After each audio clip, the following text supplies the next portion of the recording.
A continuación, Libre Expresión.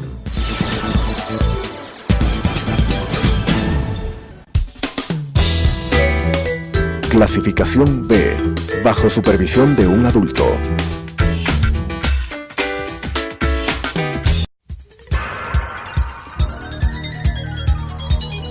Las opiniones vertidas en este espacio por la producción y dirección del programa son de exclusiva responsabilidad de sus autores y de quienes intervienen en ellos.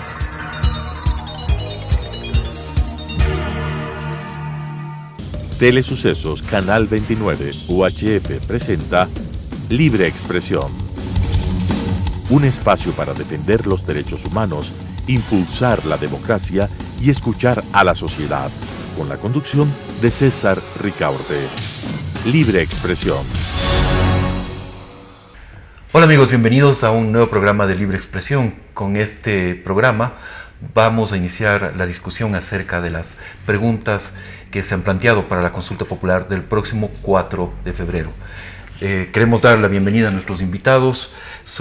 Está a mi costado Marta Roldós, directora del portal de investigación Mil Hojas, y al otro lado Víctor Rivadeneira, abogado, secretario jurídico de la Comisión Nacional Anticorrupción y miembro de la Asociación Americana de Juristas.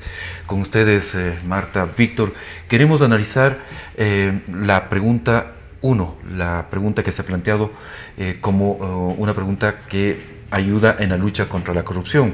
Recordemos, el texto es: ¿está usted de acuerdo con que se enmiende la Constitución de la República para que se sancione a toda persona condenada por actos de corrupción con su inhabilitación para participar en la vida política del país y con la pérdida de sus bienes según lo dispuesto en el anexo 1?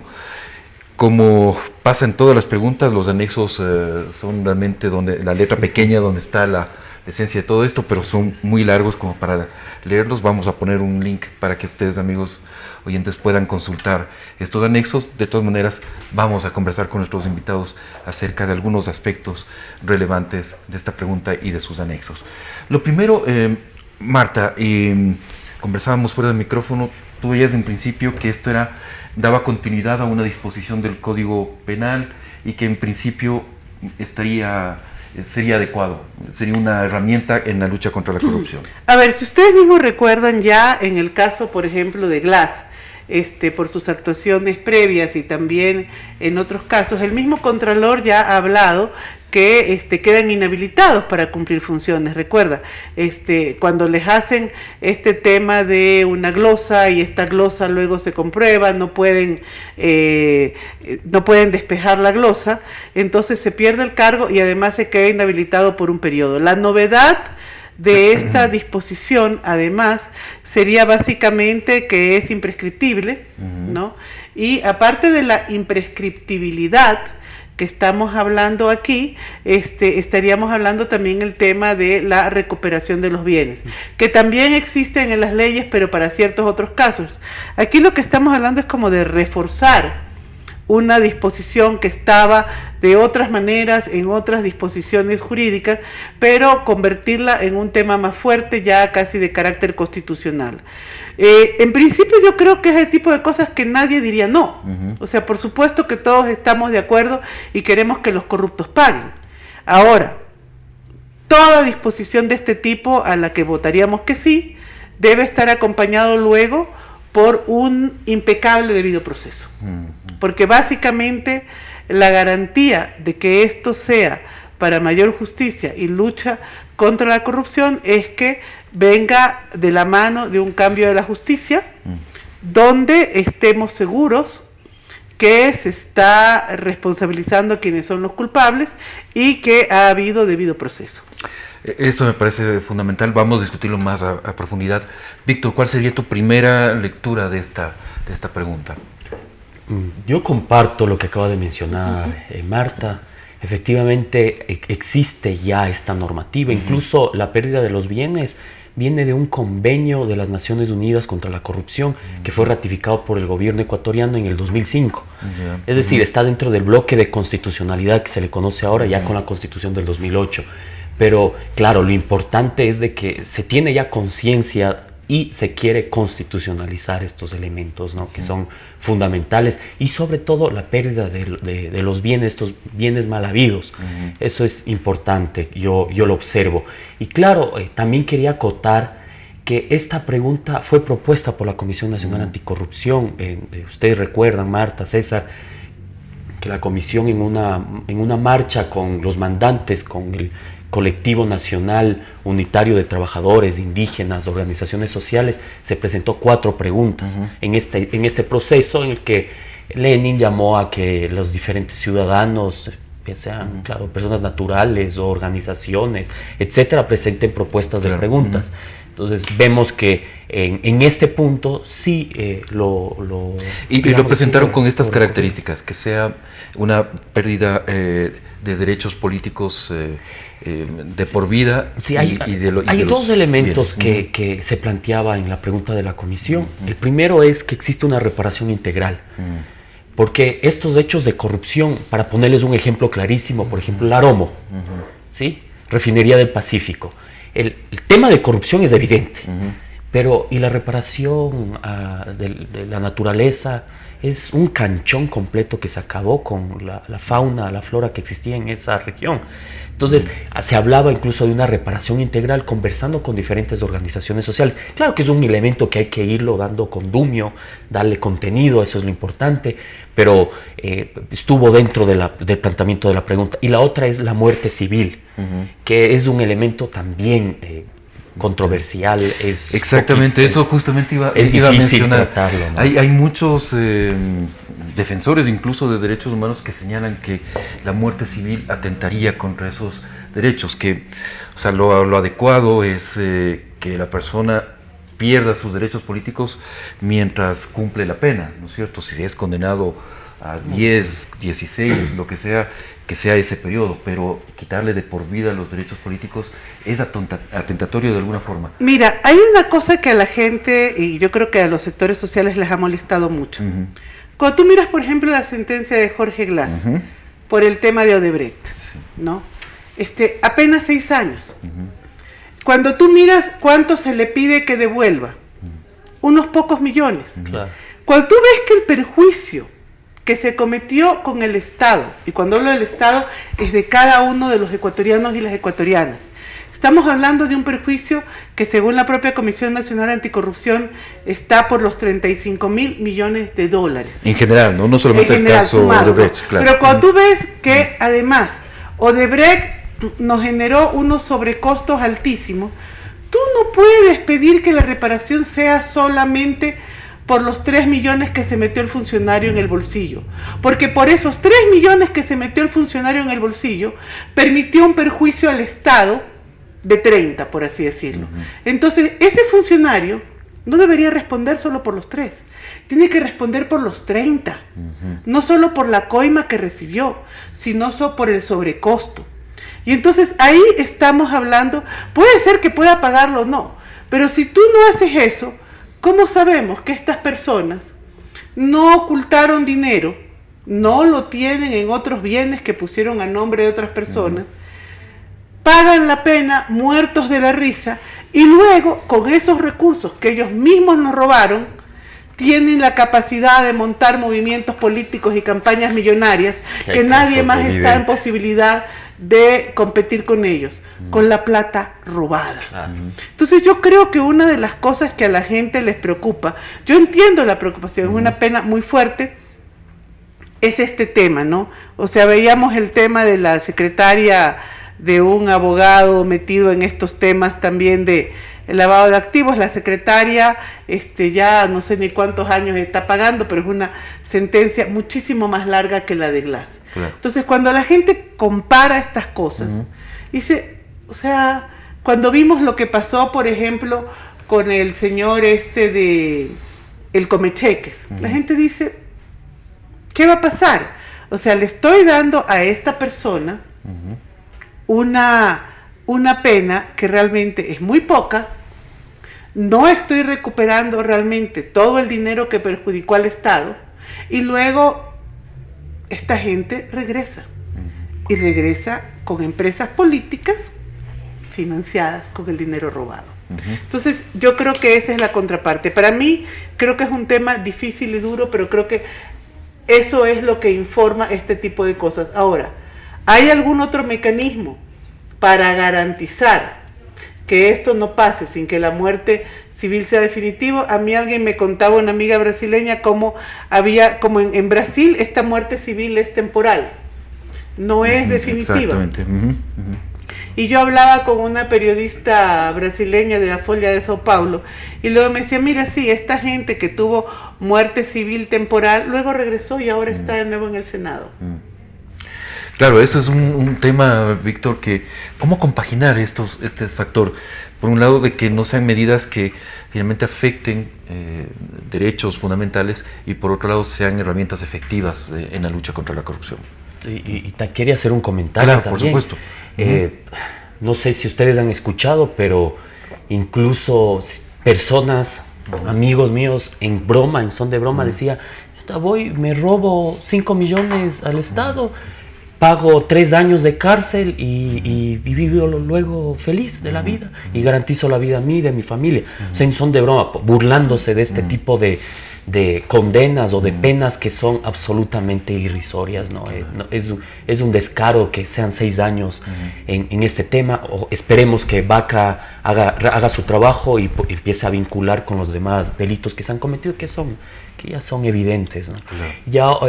Ahora tu pregunta, César, yo veo importante, sobre todo se zanja este tipo de discusiones debatiendo, ¿no? Que exista realmente una participación amplia de diferentes sectores para discutir este asunto. Yo creo que esa es una de las mejores maneras para tratar de ver cuál sería la medida adecuada. Es difícil llegar a consensos, pero sí que hay un apoyo mayoritario.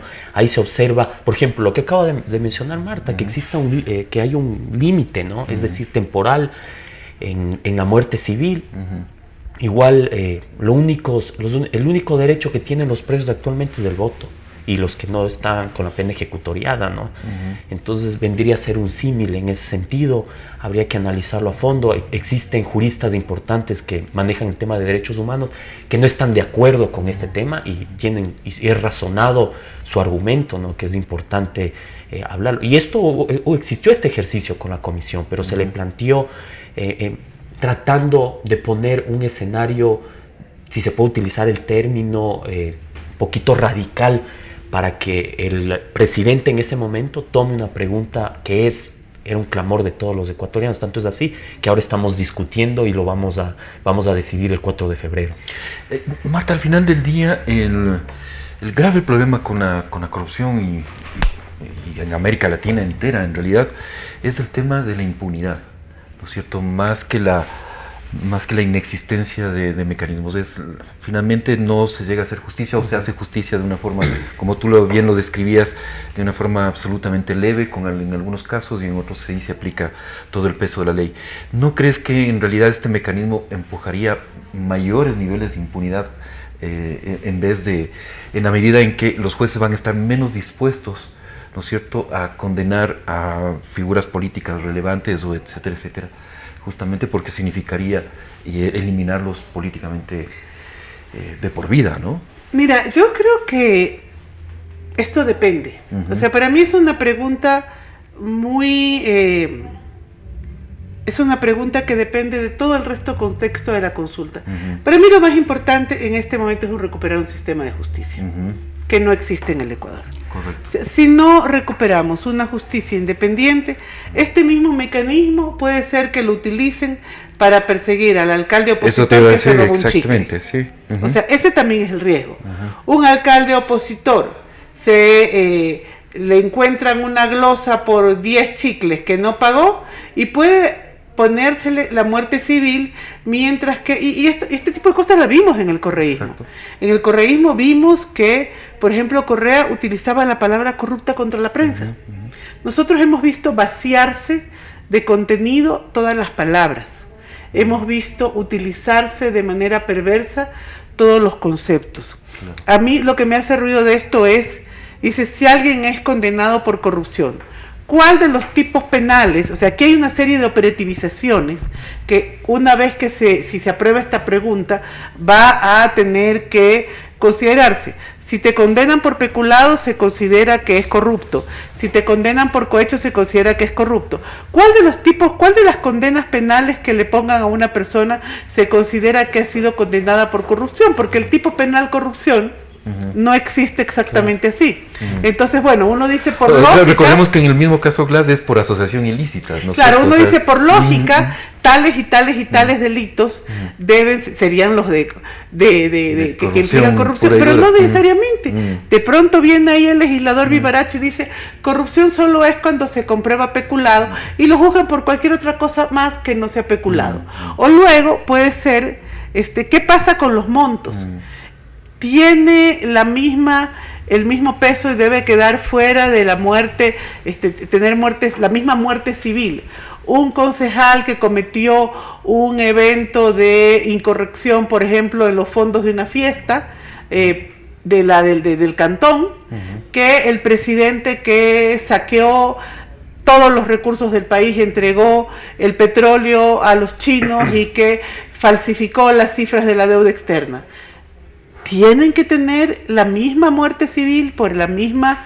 O sea, ahí hay un tema de que siempre en derecho se habla de la proporcionalidad. O sea, yo creo que gente que hace lo que han hecho estos mandatarios que acaban de salir, que es hipotecar al país, para mí deberían tener una muerte civil realmente perpetua. ¿Merece la misma condena el señor encargado de las fiestas patronales del Cantón X, que fue incorrecto en el manejo de los fondos y que puede ser también condenado por corrupción? Claro, hay que valorar ahí el daño causado, ¿no? Claro. Eso sería... ¿Cómo se va a operativizar esta respuesta? Es otra cosa, porque esta es la respuesta.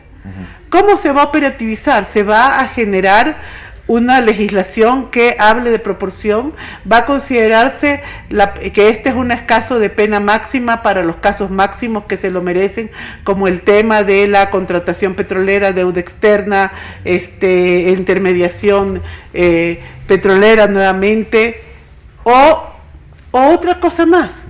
Se considera corrupción el tema de el haber estado, por ejemplo, encubriendo la pederastia, y eso no se considera corrupción. El que encubrió a 900 pederastas desde su cargo en el ministerio, ¿no debería también tener una muerte civil? Entonces, las cosas que entran y las cosas que salen, siempre quedan lugar a estas preguntas. Víctor, ¿cuál sería tu reflexión al respecto? ¿Va a ayudar esta pregunta en mejorar los altos niveles de impunidad, en bajar más bien los altos niveles de impunidad que son finalmente los que impulsan la corrupción? Yo lo que veo es, con esta pregunta, lo que se trata es generar mayor conciencia en la ciudadanía, porque estamos discutiendo este asunto, y eso es importante.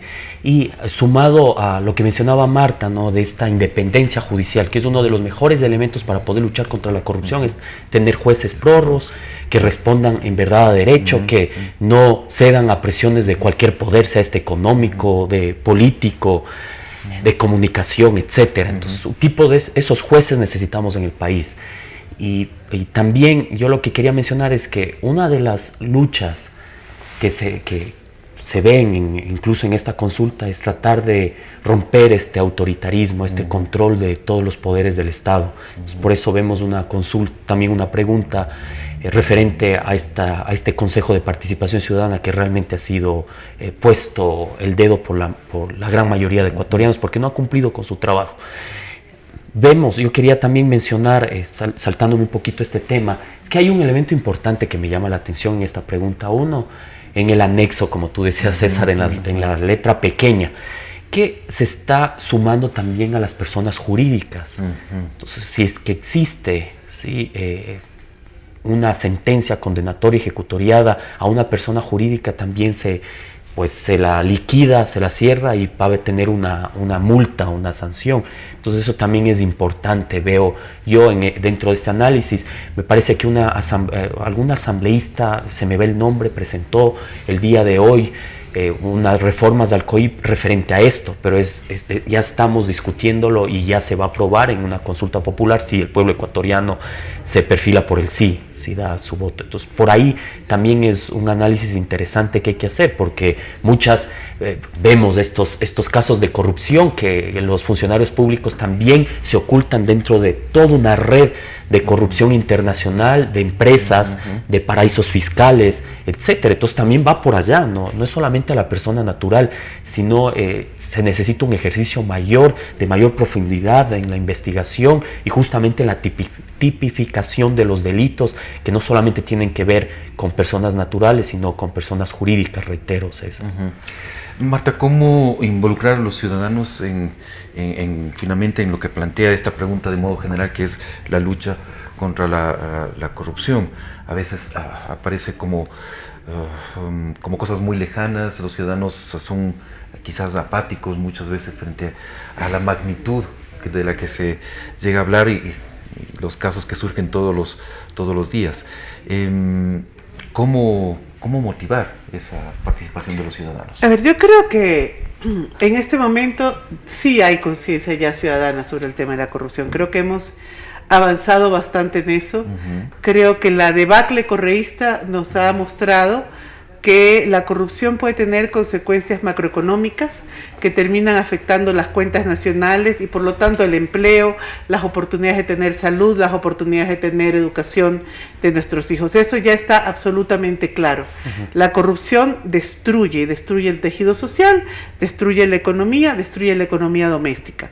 Para mí lo importante de esta pregunta es que creo que la gente tiene que estar muy pendiente de ella, creo que abre un campo importante, pero además que tenemos que estar pendientes una vez que se apruebe de cómo se va a operacionalizar esta pregunta. No se trata solamente de dejar las cosas en el aire, sino decir, a ver, ok, esto se votó, ¿qué significa esto ya? ¿Cómo se va a concretar? Y la otra cosa nuevamente para mí, toda esta consulta de alguna manera, fuera de la pregunta 2, que obviamente es un sí inequívoco para evitar la reelección, las otras preguntas en alguna medida dependen de la tercera. Dependen de la tercera porque a través de la tercera pregunta, que es la del Consejo de Participación, tú vas a nombrar a las personas que van a generar la recuperación institucional del país. Y aquí tiene que haber el reclamo ciudadano. Y aquí tiene que haber, ahorita yo creo que desde ahora, desde antes de la votación, hay que hacerle una exigencia clarísima a Lenín Moreno, que la gente no le va a dar un cheque en blanco, que no tiene un voto de confianza, tiene un voto de esperanza, pero tiene un voto de esperanza con la que tiene que cumplir. No puede ponernos ternas donde esté lo peor de la década pasada. No puede haber refritos del correísmo y de los sindicatos armados a la sombra del correísmo en esas ternas que luego van a reforzar la justicia. No puede haber gente de la red de maestros, no puede haber gente de la CUT, no puede haber nadie de los que estuvo involucrados en armar un sistema de concentración del poder, de abuso de derechos humanos y de permisividad a la corrupción. Tiene que generarnos unas ternas del más alto nivel de gente con trayectoria, conocida, no desconocidos, gente con compromiso cívico comprobado con este país, que esté dispuesta a emprender una de las tareas más delicadas que hay en este momento, que es la recuperación institucional. Sin una recuperación institucional, nada del resto que hagamos va a tener sentido y puede ser trastocado. Víctor.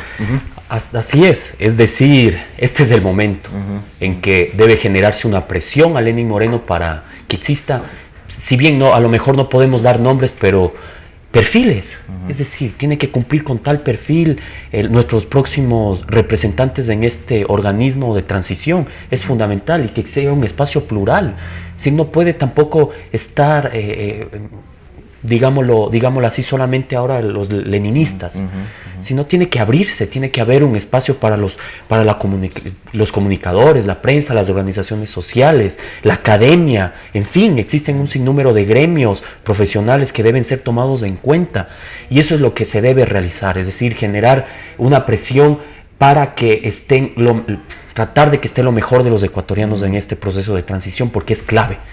Si fracasamos en este momento, vendrán otros 10 años más, por ser exagerado, en el que tendremos el mismo aparataje que permite la impunidad, que permite la corrupción, y no daremos un paso adelante como país. Gracias, Víctor, gracias, Marta, por acompañarnos, y a todos ustedes, amigos televidentes, una vez más, un fuerte abrazo y gracias por acompañarnos en Libre Expresión. Les esperamos la próxima semana.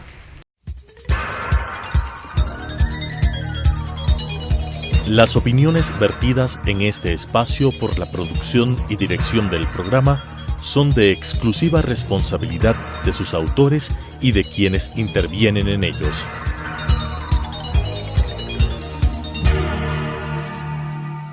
Telesucesos Canal 29 UHF presentó Libre Expresión.